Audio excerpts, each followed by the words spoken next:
Doctor, the polytrauma patient from Singapore just arrived downstairs. The nurse informed me at 7 p.m.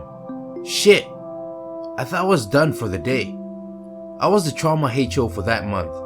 Since Malaysia has one of the highest motor vehicle accidents rates in Asia, and my hospital was the trauma center for the entire Johor, it was such a fun month.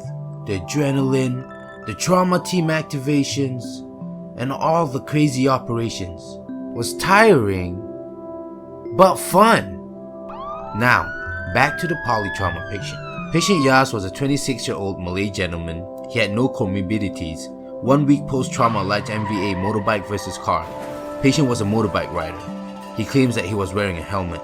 Wasn't sure of the mechanism. Post-trauma, he sustained a right-sided subarachnoid hemorrhage, a bilateral pneumothorax, and a bilateral femur fracture.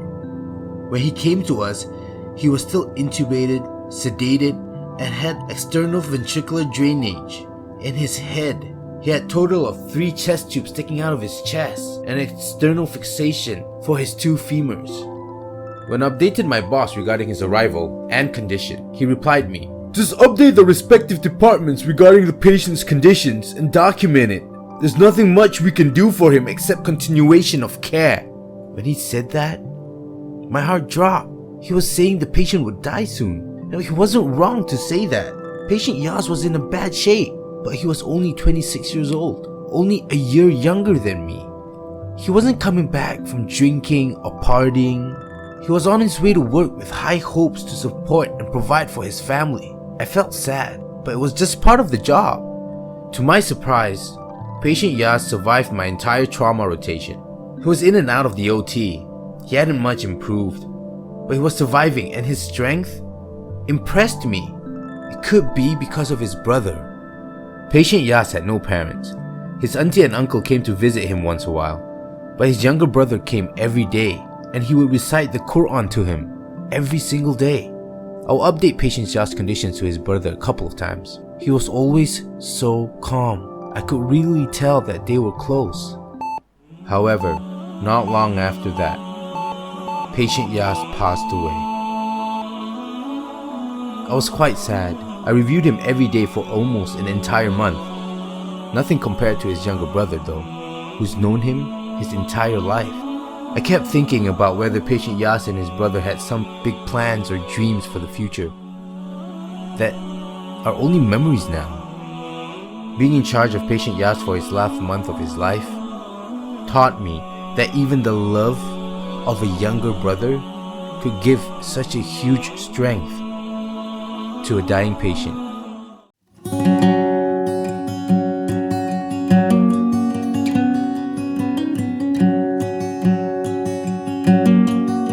In the hospital where I did my surgical posting as a HO, we would be assigned to a subspecialty for at least 1 month of the posting. There were 7 subspecialties. There were HPB, neurosurgery, ped surgery, urology, colorectal, upper GI, and trauma surgery. Even before entering the department, I had eyes on trauma surgery. Why? Because it's trauma surgery. It's badass. It's fast-paced, adrenaline rush, and you get to do awesome procedures on a daily basis. Plus, we had 2 badass trauma surgeons who were well known in the hospital and the entire Malaysia. So, when you're dealing with other departments or requesting a scan for our patients, it will be easy because 1, we're dealing with trauma patients, and 2, you wouldn't want any problems with my bosses. But being a trauma HO means that you have a lot of patients under your care. You would come to work early and you would go home very late. But I didn't mind. I learned a lot. Alhamdulillah.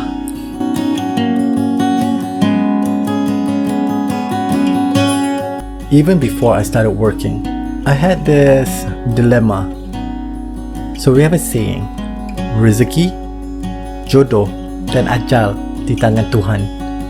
Rezeki is blessing in various forms such as good fortune, sustenance or wealth. Jodoh is love, and ajal is death. So it roughly translates that these three things, blessing, love, and death, are in the hands of God. Al-Qadr is the Muslim belief that Allah has decided everything that will happen in this world and in people's life, which is also called predestination or destiny. Say, nothing will ever befall us except what Allah has destined for us. He is our protector. So in Allah, let the believers put their trust. It is one of the pillars of our faith to believe in the existence of God predestination, whether it involves good or bad. He is all-knowing. Our failures, our challenges, our effort, our success, He knows it all. He plans all of it. They plan and Allah plans. Surely, Allah is the best of planners. So this led to my dilemma. If life and death is in the hands of God, then what is the point of a doctor? What is the point of sacrificing and suffering years of our life to become a specialist when even though our plan and treatment works, our patient could still die? Then I remember medical school. In the first year of medical school, we learn about philosophy, Plato, Aristotle, regarding virtues and relating it to our field and practice. In 1993, a physician, Edmund Pellegrino, and a philosopher, David Thomasma, wrote The Virtues of Medicine. In the book, it stated, "The end of medicine is ultimately the restoration or improvement of health, more proximately to heal, that is to cure illness and disease. But when this is not possible, to care for and help the patient to live with residual pain, discomfort, and disability." Medicine is not all about saving lives, especially when those results are not in our hands. Medicine is using the latest research and evidence, scientific evidence. We provide the best treatment and care for our patient. That's it.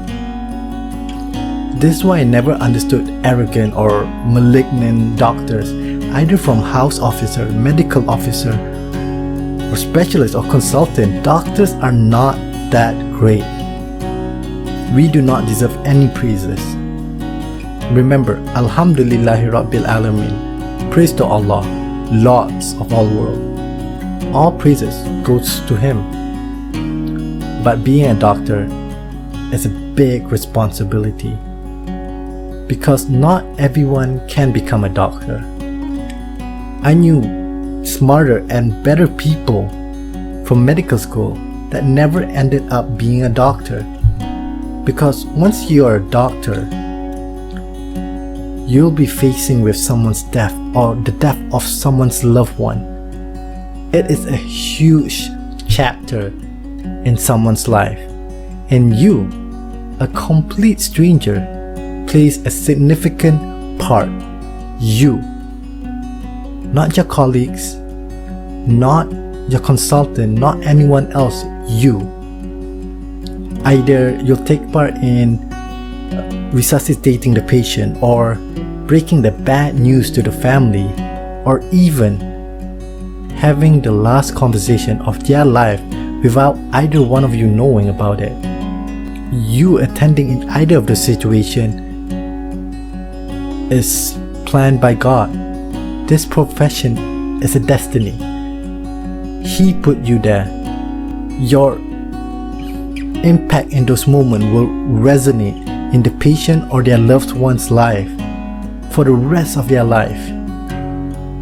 At the same time, those moments will impact in your life for you to build character, to become a better profession as a physician.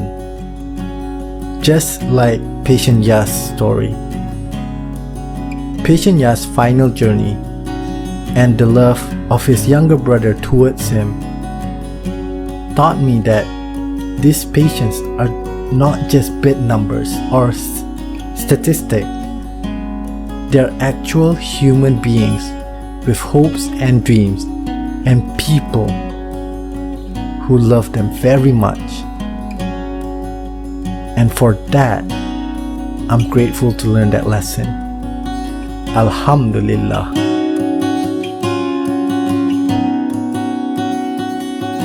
This reflects on my own life. I have 3 brothers, 2 older brothers and 1 younger brother. And I know I can be annoying and hard to deal with, but we're all quite close.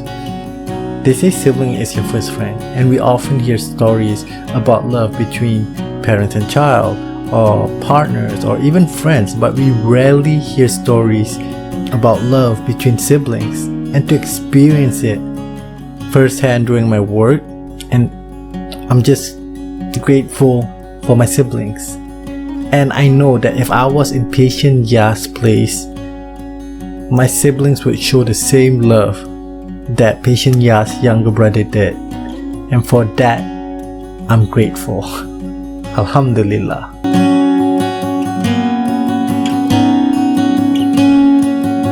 So, that's it from me. I hope you guys enjoyed this episode and the 3 grateful things, and it has inspired you to do your own. And now, for this week's giveaway, Alhamdulillah Always Challenge, as follow.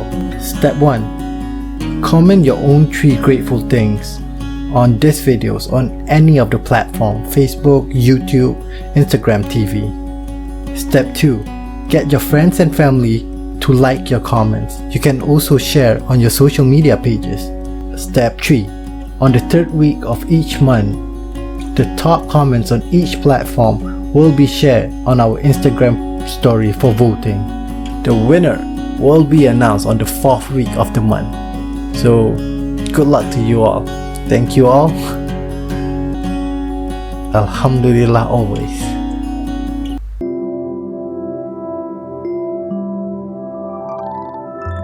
الفاتحة. أعوذ بالله من الشيطان الرجيم. بسم الله الرحمن الرحيم. الحمد لله رب العالمين الرحمن الرحيم مالك يوم الدين. إياك نعبد وإياك نستعين اهدنا الصراط المستقيم صراط الذين أنعمت عليهم غير المغضوب عليهم ولا الضالين. آمين.